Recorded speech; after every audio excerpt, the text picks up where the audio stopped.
Next question, Dr. Zakir, is what is the ruling on the one who commits suicide? And furthermore, what can the parents do to reduce the punishment of the one who has committed suicide? As far as suicide is concerned, we discussed earlier that it is one of the major sins.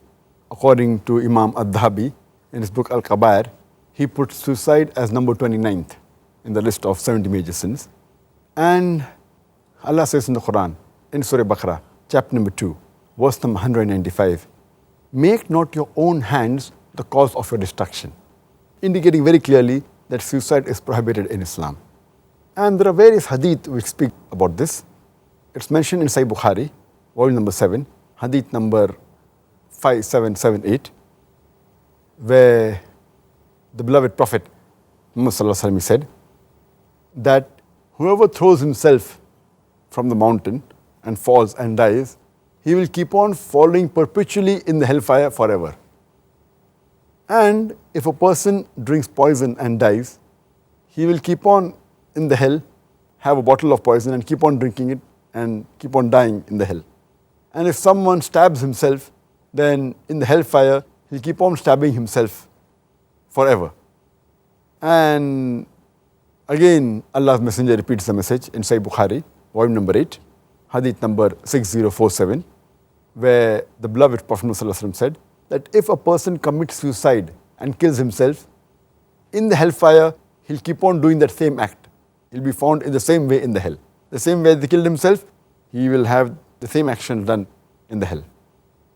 And the beloved Prophet ﷺ said, it's mentioned in Sahih Bukhari, volume number 4, hadith number 3463, that there was a person who had a wound and it was paining him too much. He was impatient. So he takes a knife and he cuts his hand and then he bleeds to death.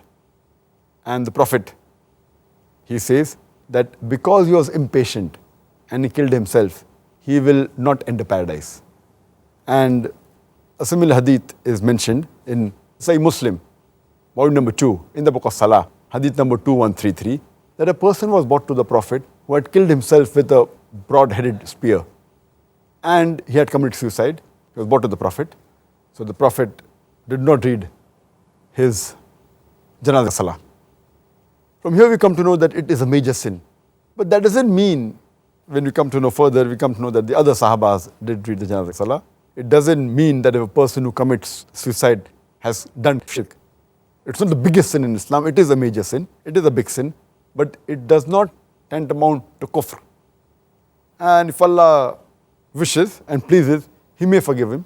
As Allah says in the Quran in Surah Nisa, chapter 4, verse 48, and in Surah Nisa, chapter 4, verse 116, if Allah pleases, He may forgive any sin. But the sin of shirk, He'll never forgive.